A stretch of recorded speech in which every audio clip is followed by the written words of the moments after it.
Yalan yok da yalan da. Şamı yok ya. Çox şükür bu günə bu tarixi bizə yazmaq, bu tarixin içində bulunmaq bizə nəsib oldu. Və bu savaşda bizim qardaşımız olan Türkiyənin bizə olan dəstəyi də bizim üçün çox önəmlidir və özəl bir yeri var. Çünki iki qardaş olaraq bu savaşın həm savaş alanında, həm də dünyada bizim yanımızda durması bizim üçün işimizi daha da kolaylaşdırdı. Bu qürur bir ömür yaşarız. Çünkü bu bir 30 yıllık bir kan yarasıydı. İsterdik ki olmasın. Biz bunun sülh yoluyla olması için çok uğraş verdik. 30 seneye yakın diplomatik yollarla bunun həlli olması için hem devletimiz bunun için çok uğraşlar verdi. Bir akşam oturduğumuzda yönetmen arkadaşım Cavid Səmədov, bana o zaman Berlin'deydim, o Nürnberg'de. Beni aradı, seninle böyle bir şey çekmek istiyorum. Ya sordum nasıl bir şey? Dedi sadece koşacaksın. Dedim tamam.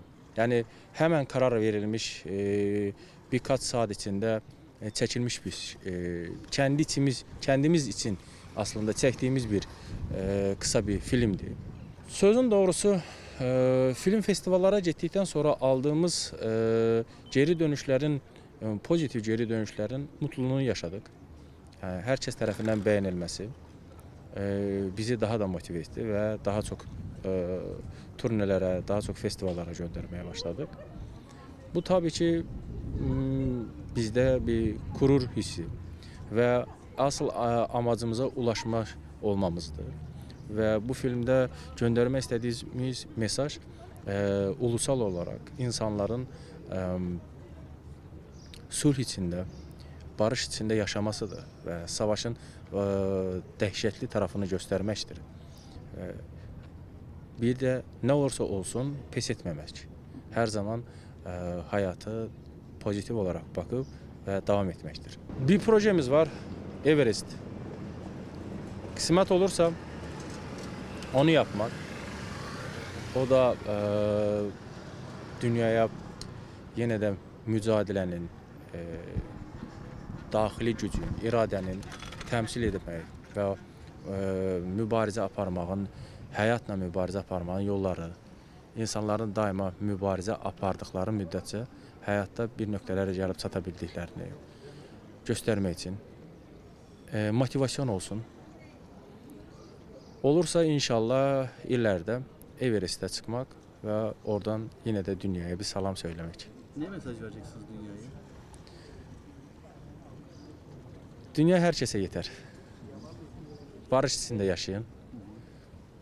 Zaten hiçbirimize kalmayan dünya hiç kimseye de kalmayacak. Kendinizi ve etrafınızdaki insanları, doğayı sevin ve barış içinde yaşayın. 28 ülkede gösterildi bu film. Türkiye'mizde artık saf etmiyorum 4. defa gösterildi. Burada da, İstanbul'da da, İzmir'de de birincilik elde ettik.